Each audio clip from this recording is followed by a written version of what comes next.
Hello, Kostas. Thank you for sharing with us some views on sleep and bedwetting. There are a lot of parents who think that sleep is very deep in children who wet the bed. Is that true? So I think every single parent, if you ask them, one of the first things they would say is that their child is sleeping very deeply.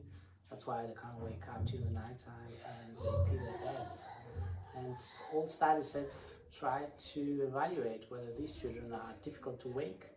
We're not 100% sure whether this is the case or not, but the newer sleep studies, they actually point out that instead of our old belief that these children sleep very deeply, they actually do not sleep deep enough, as if they're trying in a way to wake up during the night without succeeding.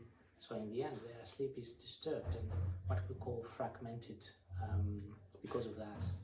Poor quality. Yeah. So it seems that they are kind of trying to wake up, but are unable to get completely awake. Yes.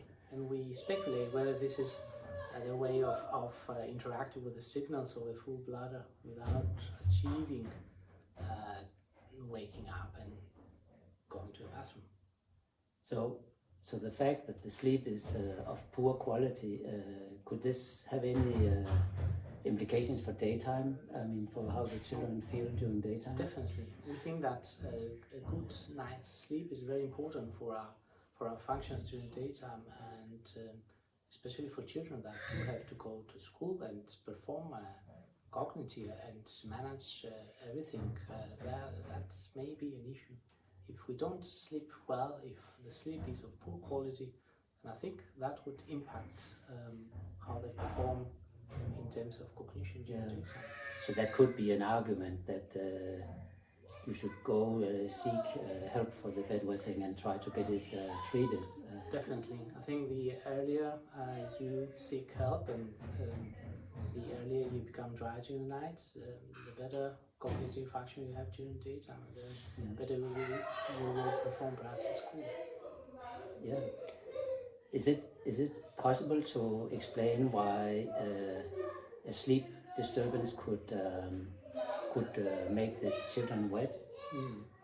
So if we think that perhaps it's the sleep that is disturbed during the night time, that may have an influence on how our bladder is behaving. And at the same time, it may also influence the amount of urine produced by the kidneys, which means that perhaps this affected sleep, this abnormality in sleep, may be a contributing factor in the etiology of bedwetting. Yeah.